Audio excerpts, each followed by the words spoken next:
इस video को लाइक करें, हमारे चैनल को सब्सक्राइब करें और बेल आइकन जरूर प्रेस करें हमारी न्यू वीडियो सबसे पहले देखने के लिए।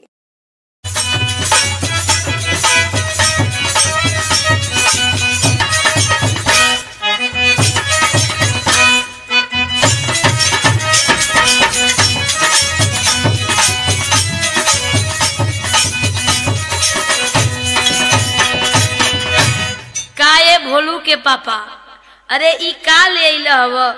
ई हमके ना पसंद है, तब बेशर्मी लोग पहिनेला। ई का करे के ले अइला? काहे के ले अइला राजा साड़ी औरी लुगरी?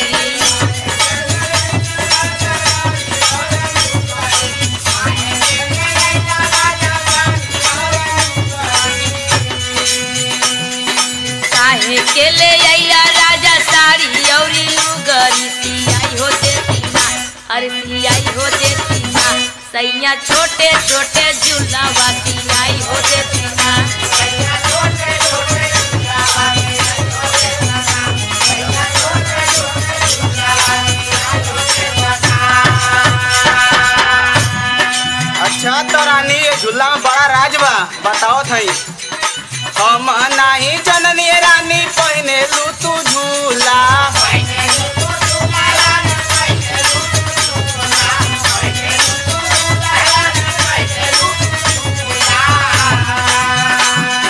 हम नाही जननी रानी पहने लू तू झूला। सियाई हो देती ना, ओ सियाई हो देती ना, गोल्डन टेलर से झूला सियाई हो देती ना।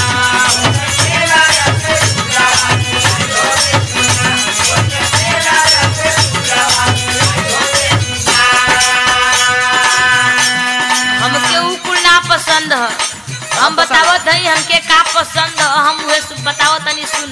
बताओ रानी बताओ।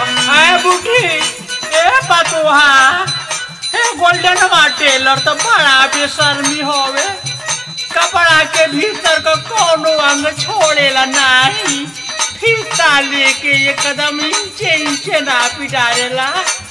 तो बतावा उनके का काबू कह।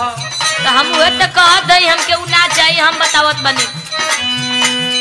नीचे के सियाई है राजा सतरंगी झूला,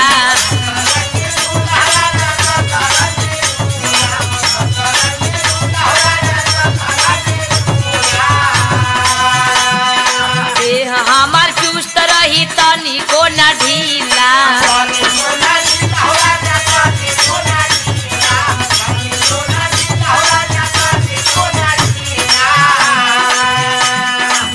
हो देती ना, अरे सियाई हो देती ना, सैया छोटे छोटे झूला सियाई हो देती ना।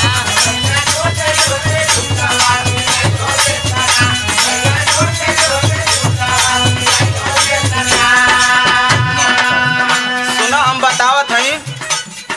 लाले लाल दुपट्टा पहन, लाले लाल घघरिया,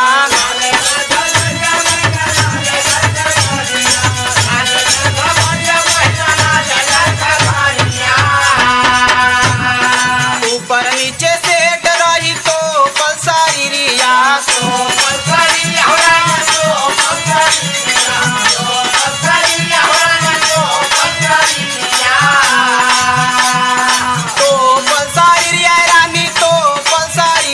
सियाई हो दे बना, और सियाई हो दे बना, गोल्डन टेलर से झूला सियाई हो दे बना।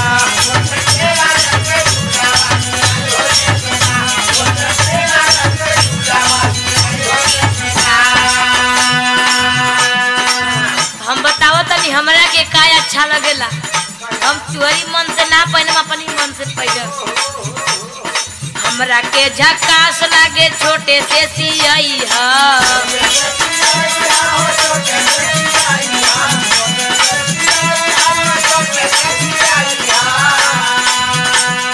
गोरखपुर के साड़ी सैया ला के पहिनई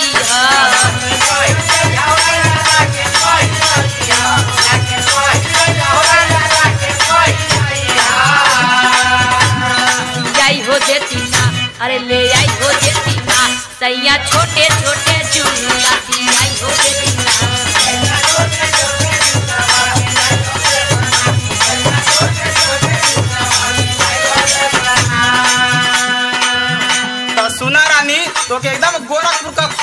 दूल्हा लाग पहना दे तनी। कैसे? खूब पहना नया नया नया झुके झूला,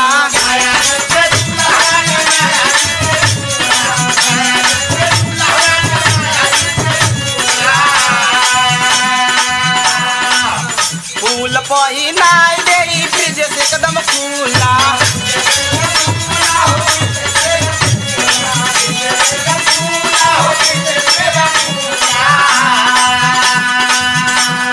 ब्रिज से एकदम खुला रनिया, ब्रिज से एकदम खुला। सियाई हो दे बना, ओ सियाई हो दे बना, गोल्डन टेलर से झूला। सियाई हो दे बना,